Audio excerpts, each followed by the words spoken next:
निशुम्भ शुम्भ गर्जनी प्रचण्ड मुण्डखण्डिनी वने रणे प्रकाशिनी भजामि विन्ध्यवासिनी।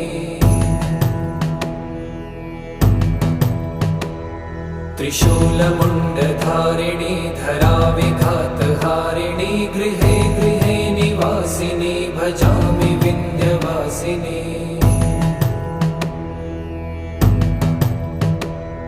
दरिद्र दुःखहारिणी सदा विभूतिकारिणी वियोग शोकहारिणी भजामि विन्ध्यवासिनी। लसत्सुलोललोचनं लतासनं वरप्रदं कपालशूलधारिणी भजामि